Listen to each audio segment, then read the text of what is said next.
애미야. 그냥 동양이 또 애양 요일에 록시대.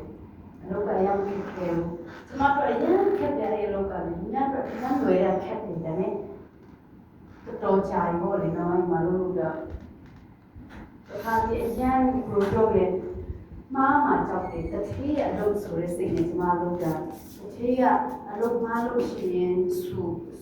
수마 수카야마 애양 잡기요리. 애양 소리는 쓰는 록 해라.အဲ့တော့ကြာဘောလေတော့တကယ်တော့တစ်ချိန်ရတယ်အဲ့လိုလည်းမဆူပါဘူး။ဒါကြိုင်မိုင်းတော့ဘာလို့မှလည်းဒီတော့ပြောရုံလေးကိုလေအရင်ဘယ်လိုပြောလဲစိတ်ဝင်ချက်ပြောတော့တရားကိုကိုယ့်ဟာကိုယ်စိတ်ချုပ်ပြီးလို့နာပေါ့နော်။ဘယ်လိုဖြစ်လဲဒါပေမဲ့ပြီးခဲ့တဲ့တစ်ပတ်ကကျတော့ဘယ်လိုဖြစ်လဲဆိုတော့ကျွန်မအလုပ်လုပ်နေတယ်လို့လဲဆိုတော့စိတ်ကအရင်ပေါ်သွားပြီးတော့လေငါရဲ့အလုပ်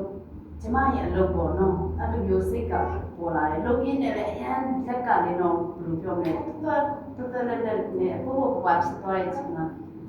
ဘာလို့ဒီနေ့ကျတော့ကဒီလိုထူးခြားတယ်ပေါ့နော်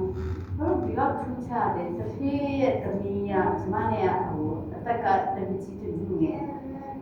လို့တူလို့ပဲတကယ်သူလည်းသူ့ရဲ့အလုပ်ကိုတကယ်ယူဆိုင်ပြီးလို့ကိုကျမလည်းအဲ့နေ့မှာအဲ့လိုအရင်ကမှစိတ်ကဟိုလေကျမရဲ့အလုပ်ဒါအားရလို့ဒီတစ်ဖေးနဲ့ဆိုင်အဲ့လိုမျိုးလည်းစိတ်နဲ့လို့တော့ရပေါ်ပါတော့ဘယ်လိုခံစားလဲဆိုတော့ဒီနေ့မှာပဲတကယ်တော့အလုပ်ဆိုတော့ကိုယ့်ရဲ့အလုပ်ကိုတာဝန်အနေနဲ့လုပ်ပြီးမှအလုပ်ရမှာမဟုတ်ပဲနဲ့ကိုယ့်ရဲ့အလုပ်အနေနဲ့တော့ဘယ်လိုပြောမလဲကိုယ်ပိုင်အလုပ်အဲ့လိုပုံစံနဲ့စိတ်နဲ့လုပ်ရမှာပေါ့ဘာနဲ့ဒီမှာကျတော့ရင်တော့အလုပ်မဟုတ်ပဲနဲ့တောက်လျှောက်လုပ်ခဲ့တော့ရန်စိတ်ကဘယ်လိုပြောမလဲရန်ချုပ်ပြီးတော့လေမလွတ်လပ်ဘူးဒီကကျတော့ရန်လွတ်လပ်ပေါ့ပါတော့အဲ့ဒီမှာတစ်ခေတ်ရဲ့သမီးနဲ့စကားပြောဖြစ်တယ်